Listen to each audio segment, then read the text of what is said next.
जब भी तुम स्क्रॉलिंग करते हटते हो ना, तो तुम्हें खाली-खाली फ़ील होता है एंड वो खाली-खाली ऐसे फ़ील होता है जैसे कि तुम्हें दुःख हो रहा है किसी चीज़ का, जैसे कि कोई मर गया है एंड असलियत में भी कोई मरता है। तुम्हारा अटेंशन स्पैन हर सेकंड, हर स्क्रॉल, हर मिनट, हर एक डिवाइस का ऑटोमेशन उसको मार रहा है।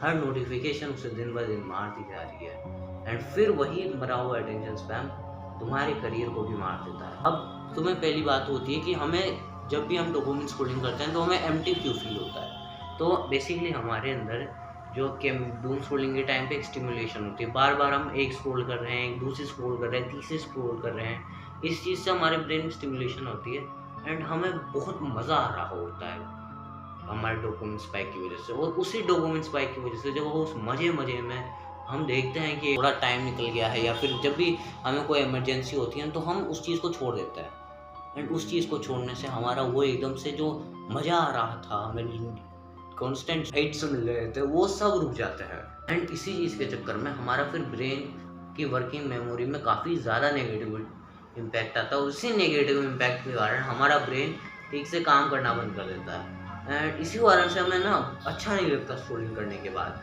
और ये तो था एक कारण। और दूसरा कारण ये है कि जब भी तुम स्क्रॉलिंग करते हो ना तो तुम्हारा एक होता है लॉजिकल प्रीफ्रंटल कॉर्टेक्स, जो कि लॉजिकल डिसीजन मेकिंग खुद करता है। वो उस टाइम पे तो कुछ नहीं कर पाता क्योंकि उस टाइम पे डोपामिन्स के स्पाइक्स हो रहे होते हैं, डेल्टा फोर्सबिन नामक प्रोटीन अपने पीक पे होता है।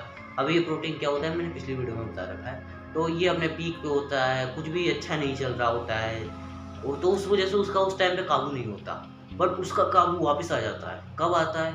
जब हम अपने डेली जीवन पे काम करना शुरू कर देते हैं। इसी वजह से तुमने काम की नोटिस किया हो तो जब भी हम कोई भी हैवी टास्क करते हैं, कोई भी स्क्रॉलिंग कर रहे हैं, कोई भी बहुत ज़्यादा हैवी चीज़ कर रहे हैं ना, तो हमें इमीडिएटली बहुत ज़्यादा बोरिंग फील होता है। ऐसा लगता है जैसे इस वर्ल्ड में कुछ मोटो नहीं रहा, कुछ जीने का कोई उद्देश्य खत्म हो गया है, डिज़ायर नहीं आ रहे हैं अंदर से। वो इसी वजह से आती है क्योंकि जो हमारे डिज़ायर के लिए सेरोटोनिन ज़िम्मेदार है एंड ये ना जब भी हम स्क्रॉलिंग करते हैं तो हमारी नेगेटिव इमेज बन जाती है खुद के लिए कि भाई तू, हमारा ब्रेन खुद के शरीर से कह रहा है कि तेरे से कुछ नहीं हो रहा, तू तो बस स्क्रॉलिंग करने के लिए बना है एंड ये चीज़ हमारे ब्रेन पे काफ़ी ज़्यादा नेगेटिव इम्पैक्ट डालती है। हमारे ब्रेन को लाइक अधमरा सा करके छोड़ देती है। हमारा ब्रेन सोचता है कि मैं कुछ कर ही नहीं सकता, मैं तो बस स्क्रॉलिंग करने के लिए बना हूँ। वहाँ पे लोग 12-12 घंटे कर रहे हैं, पढ़ रहे हैं एंड मैं अब 12 सेकंड में एक अलग रील को खोल देता हूँ, मेरे से क्या होगा?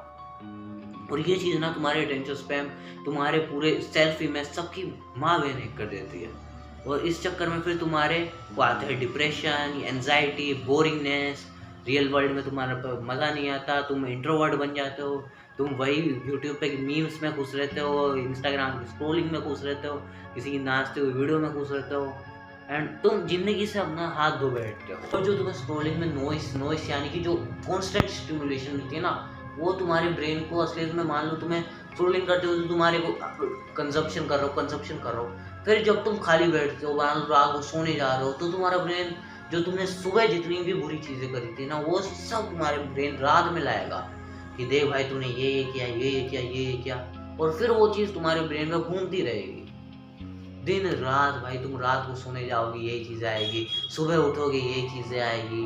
ये चीज़ तुम्हारे ब्रेन को पूरी तरह से ख़त्म कर देगी and social media real life से कुछ कनेक्टेड भी नहीं है। तुम मान लो फ़ोन देख रहे हो, तुम सामने ऐसे बंदे को देख रहे हो जो कि असलियत में तुम ऐसा कर ही नहीं सकते। तुम मान लो किसी को क्रिकेट खेलते हुए देख रहे हो लाखों बच्चों के लोगों के सामने, तुम सोच रहे हो, खुद को विजुलाइज कर रहे हो कि मैं भी ऐसे क्रिकेट खेल, फिर तुम कुछ कर भी नहीं सकते इस चीज़ में क्योंकि तुम क्या कैसे खेलोगे? तुम्हें तो लाखों लोगों के सामने बिठा देगा, तुम्हारा तो फट के चार हो जाएगी।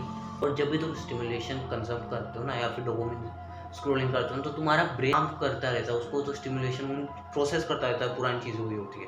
बॉडी बॉडी तो छोड़ देती है उसको देखना, आँखें वाँखें सब, बट ब्रेन उस चीज़ को अभी तो भी डिज़र्व कर रहा है, अभी भी समझ रहा है एंड इस चीज़ से काफ़ी ज़्यादा नेगेटिव इम्पैक्ट आता है। तुम्हारा ब्रेन और तुम्हारी बॉडी के बीच में तालमेल टूट जाता है और फिर तुम्हारी सेल्फ स्टीम, तुम्हारा कॉन्फिडेंस सब टूट जाता है।